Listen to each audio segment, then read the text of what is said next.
has now been 57 days since I requested that Congress pass emergency funds for our troops. Instead of passing clean bills that fund our troops on the front lines, the House and Senate have spent this time debating bills that undercut the troops by substituting the judgment of politicians in Washington for the judgment of our commanders on the ground, setting an arbitrary deadline for withdrawal from Iraq, and spending billions of dollars on pork barrel projects completely unrelated to the war. I made it clear for weeks that if either the House or Senate version of this bill comes to my desk, I will veto it. I will veto it. All right. Two things there. Number one, he said, they've already spent 57 days.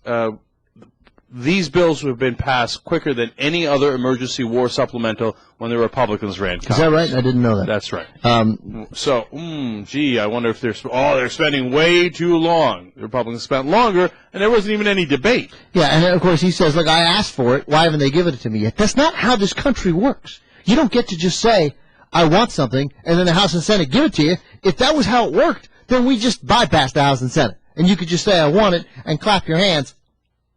And there it would be.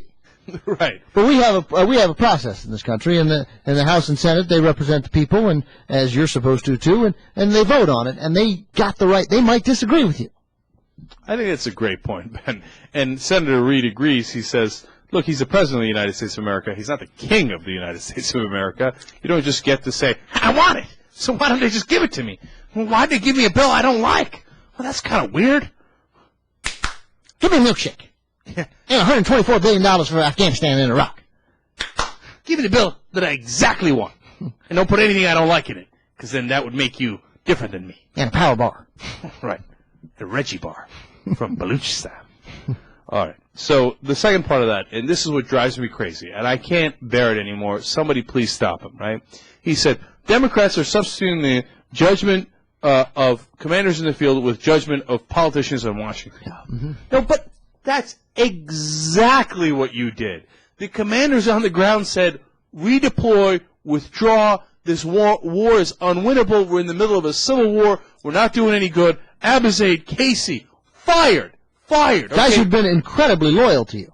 And you moved them around and you blamed it on them. You didn't listen to any of the commanders in the field. You found one commander, Petraeus, who has a giant ego, is seemingly a good commander, but a giant ego, who said, yeah, sure, I could do the impossible. I could win the unwinnable. And you sent him in there, and now you claim, and you're the judge, you're the politician in Washington who didn't listen to any of the commanders. Now you claim the Democrats aren't listening to the commanders in the field? Please, somebody ask him, say, hey, if you're listening to the commanders in the field, why did you fire all of them? Yeah, I mean, and we have you weren't listening to the commanders in the field from the start. From the get-go, you didn't listen to the commanders in the field. From day one, we now have 4 years where we can look at and say, and I mean reasonable people, we look at it and say, it's not working. Now, I don't care what the commanders in the field say now anymore. It's not working. It's a failure, and we've got to stop.